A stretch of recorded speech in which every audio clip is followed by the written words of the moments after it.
أعوذ بالله من الشيطان الرجيم بسم الله الرحمن الرحيم الحمد لله رب العالمين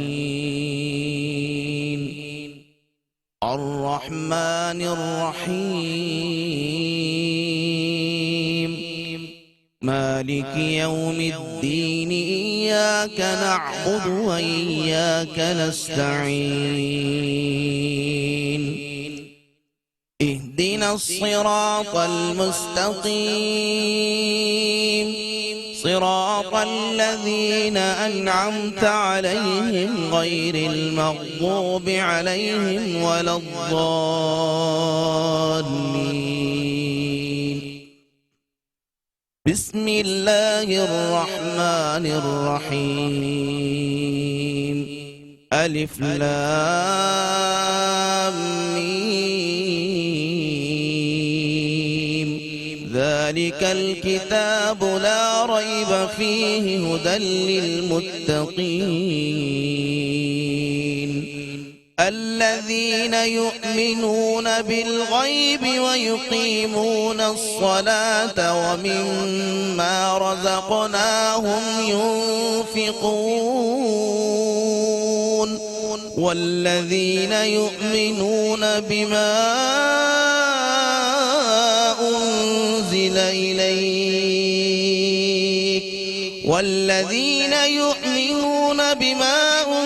إليك وما أنزل من قبلك وبالآخرة هم يوقنون صدق الله العظيم۔ شروع اللہ کے نام سے جو بڑا مہربان نہایت رحم والا ہے۔ تمام تعریفیں اللہ رب العالمین کے لیے ہے جو تمام جہانوں کا پالنے والا ہے، بڑا مہربان نہایت رحم کرنے والا ہے اور یوم جزا کے دن کا مالک ہے۔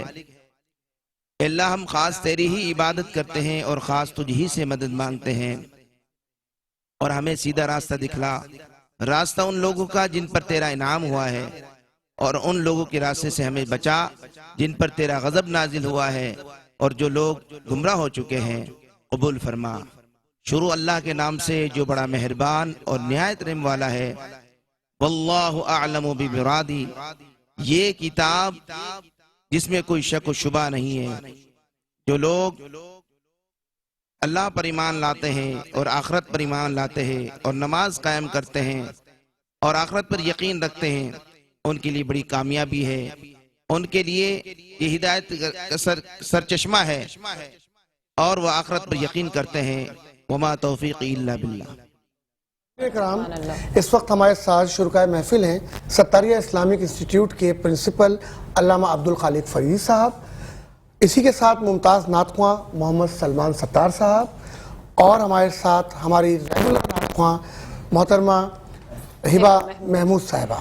میں محمد سلمان ستار صاحب سے گزارش کروں گا کہ اللہ رب العزت میں حمد باری تعالیٰ پیش فرمائیں۔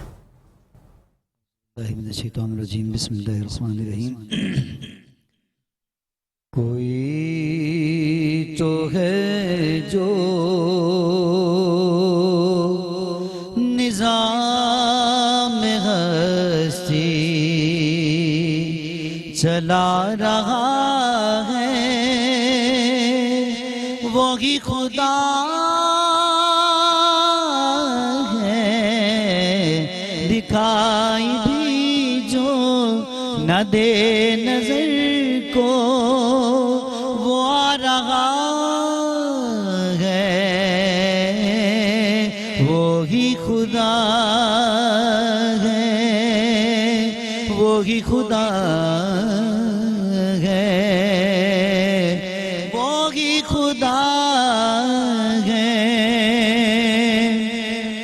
نظر بھی رکھے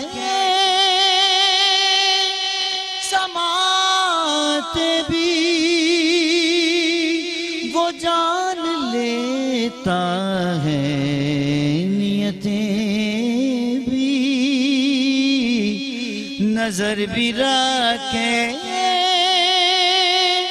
سماعت بھی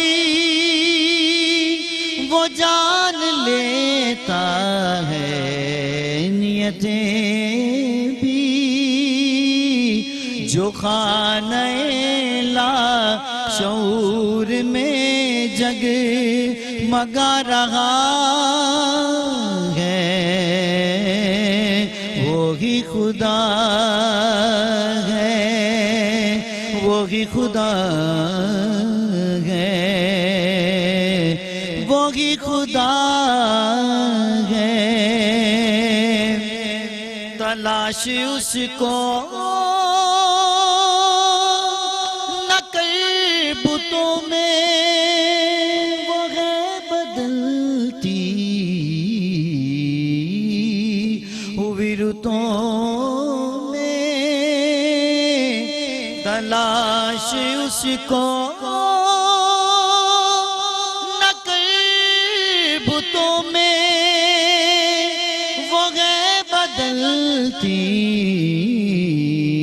ہوئی رتوں میں جو دن کو رات رات کو دن بنا رہا ہے وہی خدا ہے وہی خدا ہے وہی خدا کوئی تو ہے جو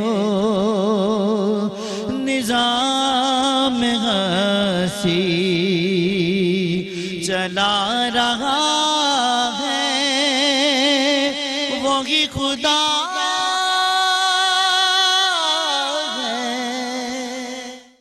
ہے اللہ ماشاءاللہ تمام حمد و ثنا تمام تعریفیں اللہ رب العزت کے لیے لاکھوں کروڑوں درود حضرت محمد مصطفیٰ صلی اللہ علیہ وآلہ وسلم پر اسی کو ہدیہ نعت کی شکل میں پیش کریں گی ہبہ محمود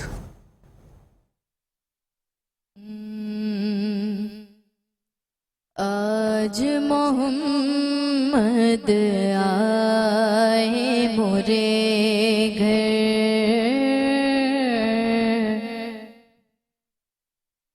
آج محمد آئے مورے گھر آج محمد آئے مورے گھر آج محمد آئے مورے گھر آج محمد آئے مورے گھر دائی حلیم دائی حلیم یہ کہتی دیگر گر واللہ آج محمد آئے مورے گھر صلی اللہ سبحان اللہ صلی اللہ سبحان اللہ صلی اللہ سبحان اللہ صلی اللہ سبحان اللہ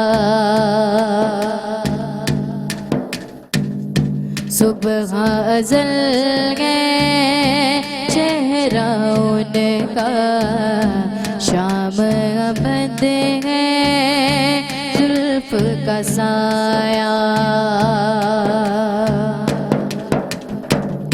صبح ازل گئے چہرہ ان کا شام ابد ہے زلف کا سایہ چاند اتر آیا چاند اتر آیا زمین پر آج محمد آئے مورے گھر صلی اللہ سبحان اللہ صلی اللہ سبحان اللہ صلی اللہ سبحان اللہ صلی اللہ سبحان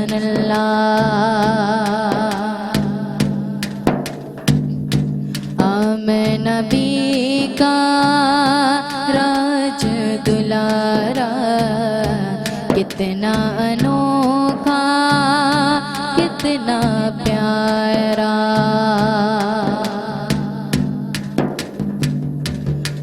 میں نبی کا راج دلارا کتنا انوکھا کتنا پیارا چاند اتر آیا چاند اتر آیا زمین پر اللہ آج محمد آئے مورے گئے صلی اللہ سبحان اللہ صلی اللہ سبحان اللہ صلی اللہ سبحان اللہ صلی اللہ سبحان اللہ صلی اللہ سبحان اللہ صلی اللہ سبحان اللہ صلی اللہ سبحان اللہ صلی اللہ سبحان اللہ سبحان اللہ ماشاءاللہ. اور آج جو ہمارا سلسلہ چل رہا ہے سوال و جواب کا، آج کا سوال اور اس کا منتخب جواب. آج کا سوال میں آپ کو بتاتی چلوں، آج کا جو سوال ہے نفس کو برائی سے روکنے کا سب سے بڑا ذریعہ کیا ہے؟ 3 آپشن ہے ہمارے پاس. پہلا آپشن ہے زکوٰۃ دینا، نمبر 2 ہے غریبوں کو کھانا کھلانا، اور نمبر 3 ہے روزہ رکھنا. اس کا جو صحیح آنسر ہے وہ ہم آپ کو اپنے پروگرام کے لاسٹ میں بتا دیں گے. اور اس کے ساتھ ساتھ یہ بھی بتاتی چلوں کہ آپ کی اسکرین پر ہمارا نمبر جو ہے وہ چل رہا ہے، آپ اس پر کال کر کے اس کا درست آنسر ہمیں دے سکتے ہیں. اور اگر آپ کوئی سوال کرنا چاہتے ہیں ہمارے علماء اکرام سے، ان کو بھی آپ سوال ان سے پوچھ سکتے ہیں. جی فیصل. اچھا، آج کا ٹاپک بھی اگر آپ اناؤنس کر دیں سونیا. جی آج کا ہمارا جو ٹاپک ہے وہ ہم والدین کے حقوق پر بات کریں گے فیصل علامہ صاحب سے. اور اچھا، اس سے پہلے میں تعارف کرانا چاہوں گا، ممتاز نعت خواں عبدالباسط صاحب ہمارے ساتھ موجود ہیں. اور ناظرین کرام، اس کے ساتھ ہی ایک چھوٹے سے وقفے کا وقت ہو رہا ہے. یہ سحری ٹرانسمیشن آپ براہ راست اس وقت ملاحظہ کر رہے ہیں میٹرو 1 نیوز اور AY مارکیٹنگ کے تعاون سے. تو آپ ہمیں دیکھتے رہیے، بس ہم آ رہے ہیں کچھ ہی دیر میں. کمرشل بریک کے دوران ہم سے ایک کالر نے سوال کیا جو ہم اپنے عالم دین علامہ عبدالخالق فیض صاحب کی طرف ریفر کرتے ہیں. پھر آج کے موضوع پر ہم آئیں گے. تو علامہ صاحب انہوں نے سوال یہ کیا، کراچی سے تھیں، سیما صاحبہ تھیں. انہوں نے پوچھا کہ ہم زکوٰۃ جب کسی کو دیتے ہیں تو اسے اس کا مالک بنا دیتے ہیں. تو جب ہم اسے مالک بنا دیتے ہیں تو پھر وہ اس کو اپنی مرضی سے کسی اور کو بھی آگے دے سکتا ہے، یعنی اپنی بہن کو دے دے، اپنی چچا کو دے دے، اپنی کسی کو بھی دے دے، یا اس کے حوالے سے آپ کیا اس میں بتائیں گے؟ اعوذ باللہ من الشیطان الرجیم، بسم اللہ الرحمن الرحیم. انما الصدقات للفقراء والمساکین والعاملین علیہا والمؤلفۃ قلوبہم والغارمین فی سبیل اللہ وفی الرقاب. بات یہ ہے کہ زکوٰۃ کی 8 مدات ہیں. 8 طرح کے لوگوں کو آپ زکوٰۃ دے سکتے ہیں جو کہ قرآن میں اللہ رب العالمین نے بتایا ہے. اب ان کا یہ کہنا ہے کہ ہم نے ان کو زکوٰۃ دے دی تو ان کو مالک بنا دیا، اب وہ کسی کو زکوٰۃ دے سکتے ہیں. تو یہ یعنی بات سمجھ میں نہیں آ رہی. بات یہ ہے کہ آپ جس کو زکوٰۃ دے رہے ہیں وہ زکوٰۃ دینے والا نہیں ہے، صاحب نصاب نہیں، وہ تو مستحق ہے. اچھا، اب وہ کسی کو اگر دے گا تو وہ گفٹ دے گا، وہ بطور تحفہ دے گا. جس طرح حضور اکرم صلی اللہ علیہ وسلم کے پاس ایک کنیز تھی بریرہ رضی اللہ تعالیٰ عنہ، تو لوگ ان کو زکوٰۃ یا صدقات یا خیرات دیتے تھے. تو وہ جب رسول اکرم صلی اللہ علیہ وسلم کی خدمت میں پیش کرتی ہیں، یا بنیادی طور پہ وہ حضرت عائشہ صدیقہ رضی اللہ تعالیٰ عنہ کی کنیز تھیں، ان کو دیتی ہیں، تو وہ یہ کہتی ہیں کہ مجھے تو زکوٰۃ ملی ہے، میں آپ کو گفٹ دے رہی ہوں، میں آپ کو ہدیہ دے رہی ہوں. تو وہ جو زکوٰۃ لینے والے ہیں اگر وہ صاحب نصاب ہیں تو ان کو زکوٰۃ نہیں لگتی. صحیح. اور اگر وہ صاحب نصاب نہیں ہیں تو پھر وہ زکوٰۃ آگے کیوں دے رہے ہیں؟ وہ بطور گفٹ، ایک تحفہ، ہدیہ کسی کو دے سکتے ہیں، اور بطور زکوٰۃ وہ نہیں. مطلب یہ تھا نا علامہ صاحب کہ اگر وہ جو ہے وہ یہ کہنا چاہ رہی تھی، پوچھنا یہ چاہ رہی ہیں کہ وہ مالک بن گئے، اب وہ آگے دے سکتے ہیں کسی کو بھی. دیکھیں بات یہ ہے کہ جب انہوں نے زکوٰۃ ان کو دے دی، ان کا فرض ادا ہو گیا. اب وہ کیا کرتے ہیں، وہ ان کا مسئلہ ہے. وہ ان کا مسئلہ ہے. یعنی اب مالک کا مقصد کیا ہے کہ آپ دستبردار ہو گئے. صحیح. یعنی ایک پراپرٹی ہے وہ آپ کی ملکیت ہے، آپ نے سیل کر دی، دوسرا اس کا مالک بن گیا. صحیح. تو اب آپ اس کو ایڈوائس نہیں دیں، اب اس کی مرضی ہے کہ وہ کیا کرتا ہے. جی بہتر. اور ساتھ ہی آج کے موضوع پر آتے ہیں علامہ صاحب، جو کہ ہے ہمارا حقوق والدین. والدین کے حقوق کے بارے میں اسلام نے کیا احکامات دیے ہیں؟ اعوذ باللہ من الشیطان الرجیم، بسم اللہ الرحمن الرحیم. وَقَضَىٰ رَبُّكَ أَلَّا تَعْبُدُوا إِلَّا إِيَّاهُ وَبِالْوَالِدَيْنِ إِحْسَانًا. دیکھیں جو حقوق اللہ ہیں اس کے بعد جو سیکنڈ نمبر ہے وہ حقوق العباد کا ہے. جی. اور حقوق العباد میں سب سے زیادہ حقوق، سب سے اہم حقوق اور سب سے زیادہ حسن سلوک کا جو حکم دیا گیا ہے وہ والدین کے ساتھ دیا گیا ہے. صحیح. اور یہ آیت میں نے آپ کے سامنے پڑھی ہے سورہ بنی اسرائیل کی. اس میں پہلے اللہ کا حق ذکر ہوا جی کہ وَقَضَىٰ رَبُّكَ أَلَّا تَعْبُدُوا إِلَّا إِيَّاهُ، کہ آپ کے رب کا یہ فیصلہ ہے اس کے علاوہ کسی کی عبادت نہیں کی جائے گی. وَبِالْوَالِدَيْنِ إِحْسَانًا، سبحان اللہ. اور والدین کے ساتھ آپ نے حسن سلوک کرنا ہے. اب یہاں ایک سوال یہ پیدا ہوتا ہے کہ آخر حقوق العباد تو بہت سارے ہیں، جی جی. اس قدر والدین کو پرائرٹی پہ کیوں رکھا گیا ہے، صحیح. اتنی اہمیت ان کو کیوں دی گئی ہے؟ تو اس کی بنیادی وجہ یہ ہے کہ وہ ظاہری طور پر انسان کے دنیا میں آنے کا سبب اور ذریعہ ہے. صحیح. اور جب انسان دنیا میں آتا ہے تو وہ اس پوزیشن میں نہیں ہوتا کہ وہ اپنے آپ کو سنبھال سکے، اپنے لباس کا، اپنی خوراک کا انتظام کر سکے، اگر بیمار ہے تو میڈیسن کا انتظام کر سکے.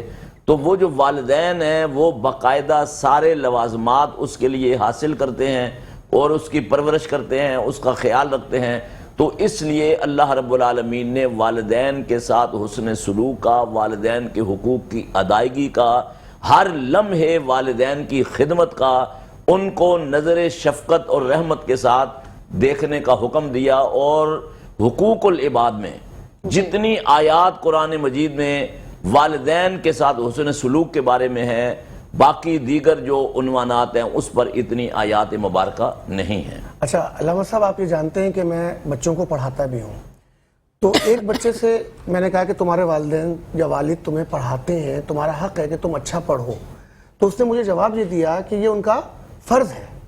اس سلسلے میں آپ کیا بتائیں گے کہ کیا یہ سارے والدین کے فرائض ہیں بچوں کے اوپر، یا اس کے اوپر بھی کوئی بچوں کا حق بنتا ہے اپنی والدین پر؟ دیکھیں، یہ آپ نے جو سوال کیا یہ حقوق الاولاد میں آتا ہے، پھر کل اس پہ ڈسکس ہوگی. لیکن میں ابھی آپ کو یہ چیز بتا دیتا ہوں کہ آپ صلی اللہ علیہ وسلم نے فرمایا کہ اگر کسی کا بچہ ہے تو اس کے ذمے یہ لازمی ہے کہ اسے تعلیم دلائے، اسے اخلاق سکھائے، اس کی اچھی تربیت کرے، اور دیگر جو اس کی ضروریات ہیں اگر وہ اپنی ضروریات کو پورا کرنے کی پوزیشن میں نہیں ہے تو والدین کی ذمہ داری ہے کہ وہ اس کی ضروریات کو بھی پورا کریں. ٹھیک ہے. علامہ صاحب مجھے یہ بتائے گا کہ ماں اور باپ دونوں کا جو ہے درجہ وہ برابر ہے، یا ماں کا تھوڑا زیادہ یا باپ کا تھوڑا زیادہ؟ تھوڑا اس پہ روشنی ڈالے گا. دیکھیں، یہ بہت اچھا سوال آپ نے کیا اور اس چیز کو سمجھنا چاہیے، کیونکہ ہمارے معاشرے میں حالات یہ ہیں کہ کھینچا تانی ہے. جی. تو اللہ کے رسول صلی اللہ علیہ وسلم نے بالکل واضح انداز میں ہمیں سمجھا دیا ہے. ایک شخص آپ صلی اللہ علیہ وسلم کی خدمت میں حاضر ہوا، اس نے کہا کہ یہ ارشاد فرمائیے مجھ پر سب سے زیادہ حق کس کا ہے؟ جی. تو آپ صلی اللہ علیہ وسلم نے فرمایا آپ کی ماں کا. دوبارہ اس نے سوال دہرایا، دوبارہ آپ صلی اللہ علیہ وسلم نے فرمایا آپ کی ماں کا ہے. پھر تیسری مرتبہ جب دہرایا تو آپ صلی اللہ علیہ وسلم نے فرمایا کہ آپ کی ماں کا حق ہے. چوتھی مرتبہ فرمایا کہ اب آپ کے باپ کا حق ہے. اسی طرح جہاد جو ہے، جب اس کی ضرورت اور اہمیت ہو تو اسے اسلام کی چوٹی کہا گیا ہے. جی جی. لیکن ایک صحابی حضرت جہمہ رضی اللہ تعالی عنہ رسول اکرم صلی اللہ علیہ وسلم کی خدمت عالیہ میں حاضر ہوتے ہیں، کہتے ہیں کہ میں نے جہاد پر جانے کا ارادہ کیا، آپ کی زیارت، ملاقات اور آپ سے اجازت لینے کے لیے حاضر ہوا ہوں.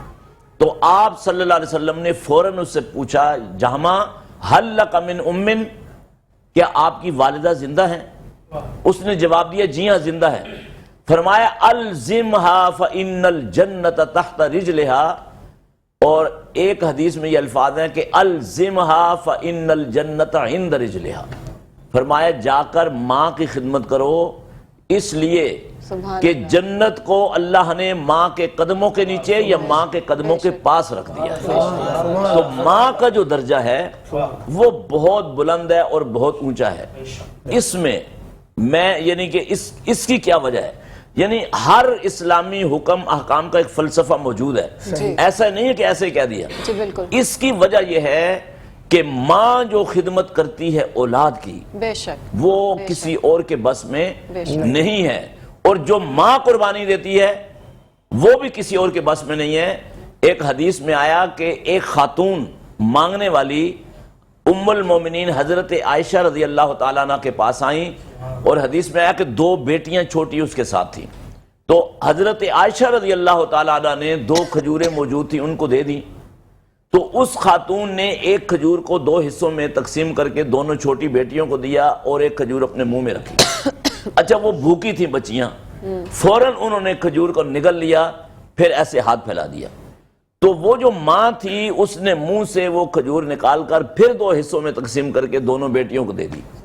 تو ام المومنین حضرت عائشہ رضی اللہ تعالیٰ نے فرماتی ہیں کہ مجھے یہ بہت بھلا معلوم ہوا اور اس قربانی پر رشک آیا، تو میں اللہ کے رسول صلی اللہ علیہ وسلم کے انتظار میں رہی۔ جب آپ تشریف فرما ہوئے تو یہ واقعہ میں نے ذکر کیا، تو کہا عائشہ ماں کو جو محبت اولاد کے ساتھ ہے دنیا کا کوئی پیمانہ اس کو ماپ نہیں سکتا، اور کوئی باٹ جو ہے اس کا وزن نہیں کر سکتا۔ سبحان اللہ۔ اور آخر میں ایک بات کہوں گا کہ جتنے بھی بڑے لوگ ہیں دنیا میں وہ ہمیشہ سب سے زیادہ اپنی ماں سے متاثر رہتے ہیں۔ پھر اگلے سوال میں اس پر بات کریں گے۔ اچھا فہیم بھائی یہ بتائیے گا کہ جب لڑکیاں شادی ہو کر کے اپنے سسرال چلے جاتی ہیں تو وہاں بھی ایک والدین موجود ہیں، ان کے اوپر بھی کوئی حقوق اور فرائض کا معاملہ؟ دیکھیں یہ بات 5-10 سالوں سے بہت زیادہ زیر بحث ہے، اور جتنے لوگ اس پر بحث کر رہے ہیں میں یہ سمجھتا ہوں کہ وہ علم نہیں رکھتے۔ دیکھیں جو بہو ہے اس پر یہ فرض نہیں ہے، لیکن ایک ذرّی موقع اسے خدمت کا ملا ہے۔ آپ کو پتہ ہے کہ خدمت کرنے کا اجر و ثواب کیا ہے؟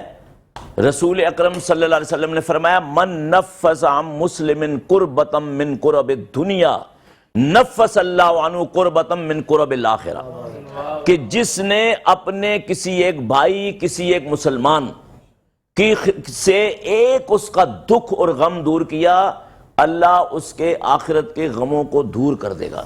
تو میں یہ سمجھتا ہوں کہ جو بہو ہے اس کو ایک موقع ملا ہے خدمت کا، اور خدمت کیا ہے؟ نیکیوں کا سمیٹنا اور دعاؤں کو لینا۔ اور دیکھیں دعا جو ہے ایک آپ کر رہے ہیں اپنے لیے، ایک دوسرا آپ کے لیے کر رہا ہے۔ حدیث پاک میں آیا کہ جب دوسرا آپ کے لیے دعا کرتا ہے تو ایک فرشتہ اس کے ساتھ کھڑا ہے، وہ آمین کہتا ہے، اور وہ یہ کہتا ہے کہ آپ کے لیے بھی ایسے ہی ہو۔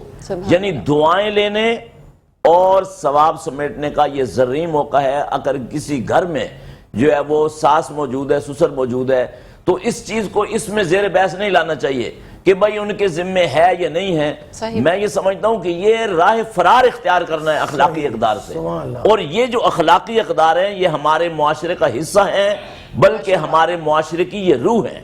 اچھا صاحب، والدین کے ساتھ جو نیک سلوک کرتے ہیں، اس نے سلوک سے پیش آتے ہیں، ان کو کیا اجر و ثواب ملے گا آخرت میں بھی اور دنیا میں بھی؟ دیکھیں یہ نہیں، ایک حیران کن بات یہ ہے کہ ہماری جو نیکیاں ہیں ان کا ثواب تو آخرت میں ملے گا، لیکن والدین کے ساتھ جو کی گئی نیکی ہے اس کا ثواب دنیا میں بھی ہے۔ سبحان اللہ۔ مثال کے طور پر 26ویں پارے میں سورہ اعقاف میں جہاں والدین کے ساتھ حسن سلوک کا ذکر ہے، وہاں رب العالمین کا فرمان ہے حتی اذا بلغ اشدہ وبلغ 40 سنہ، کہ ایک آدمی یا ایک خاتون جب سن شعور جسے 40 سال کہا جاتا ہے وہ پہنچتے ہیں تو وہ کہتے ہیں اے اللہ اوزینی ان نشکر نعمتک التی انعمت علی وعلی والدی، کہ مجھے توفیق دے میں ان نعمتوں کا شکریہ ادا کروں جو آپ نے مجھ پر کی اور جو میرے والدین پر کی، سبحان اللہ، اور میری اولاد کی بھی اصلاح کر دے۔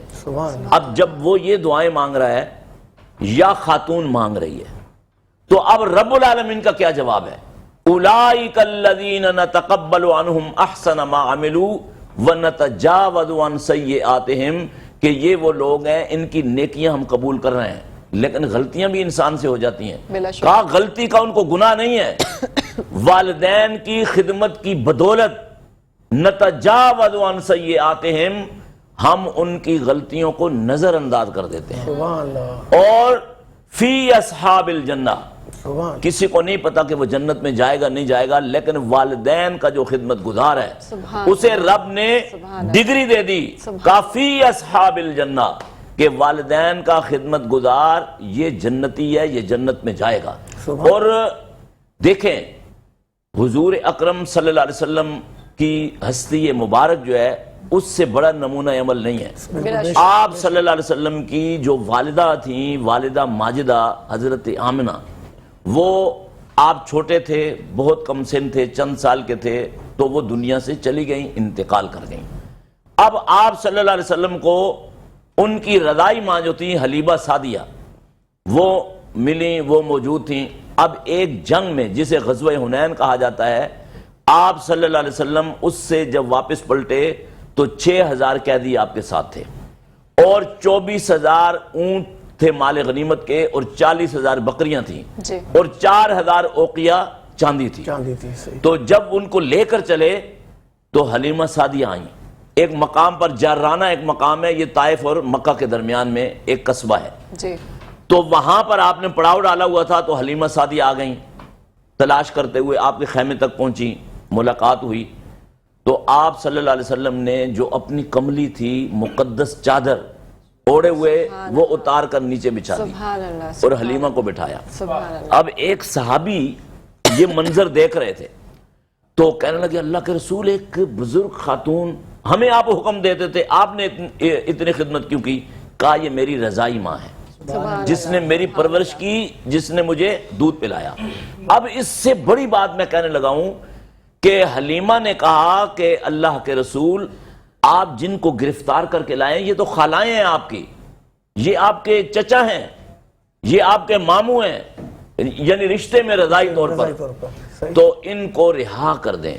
تو آپ صلی اللہ علیہ وسلم کے اپنے یعنی اس کنٹرول میں جو قیدی تھے ان کو رہا کر دیا۔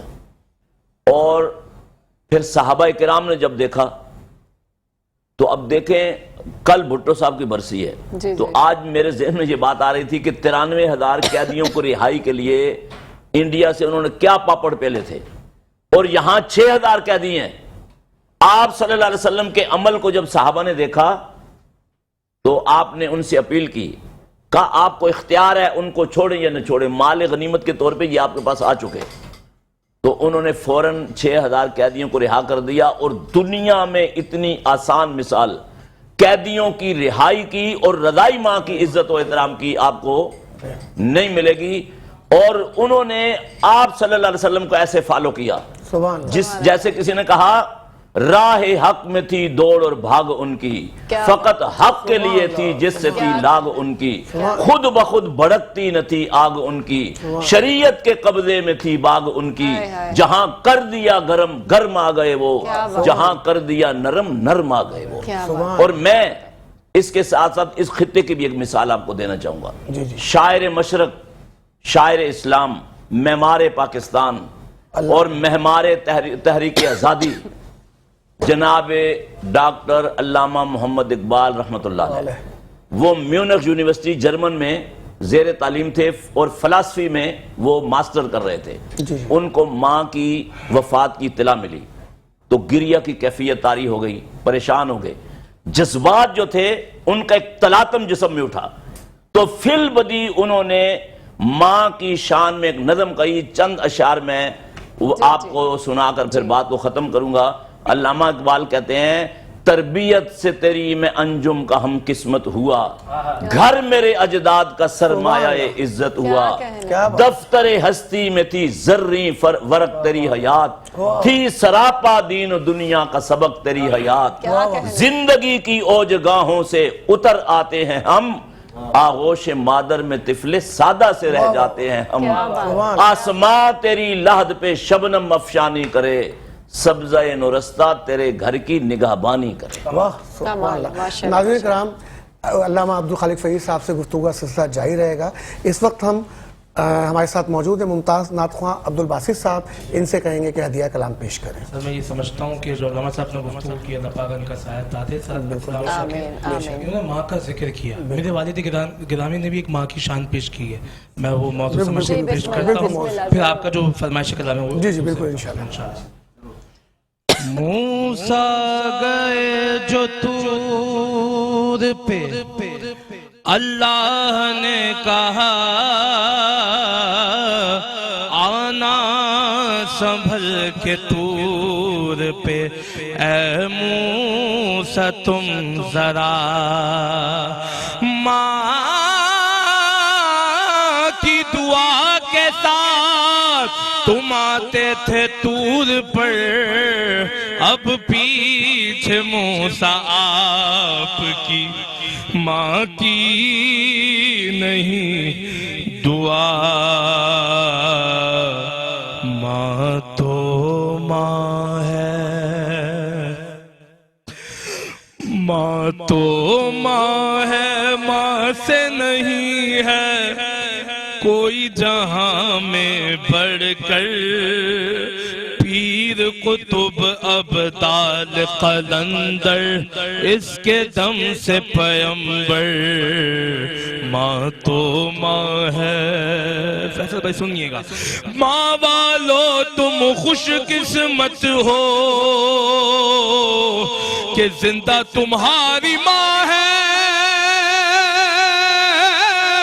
جن کی نہیں ہے مائیں ان کا سونا سونا جہاں ہے، جن کی نہیں ہے مائیں ان کا سونا سونا جہاں ہے، اس تک ان کو کہنا نہیں تم دیکھو قرآن کو پڑھ کر، پیر قطب ابدال قلندر اس کے دم سے پیمبر، ماں تو ماں ہے۔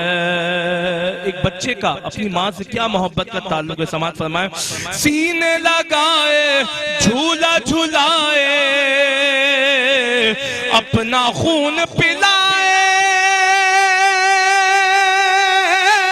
خوش رکھے اولاد کو اپنی، اپنا درد چھپائے، خوش رکھے اولاد کو اپنی، اپنا درد چھپائے، ماں سے محبت جو نہیں کرتا بد ہے اس کا مقدر، پیر قطب ابدال قلندر اس کے دم سے پیمبر، ماں تو ماں ہے، اس نے تم کو جنم دیا ہے، اس نے تم کو پالا، وقت نہ دیکھا اچھا برا اور پھر بھی تم کو سنبھالا، وقت نہ دیکھا اچھا برا اور پھر بھی تم کو سنبھالا، دکھ جھیلے ہیں کیسے کیسے دل پہ رکھ کے پتھر، پیر قطب ابدال قلندر اس کے دم سے پیمبر، ماں تو ماں ہے۔ اور مقطع، ماں کی ٹھنڈی چھاؤں میں رہنا، ماں کی دعائیں لینا، جگ سے جدا ہو جانا عشرت، ماں سے جدا نہ ہونا، رب سے دعا ہے رہے ہمیشہ ماں کا سایہ سر پر، پیر قطب ابدال۔ ہم کمرشل بریک کے بعد دوبارہ ملتے ہیں۔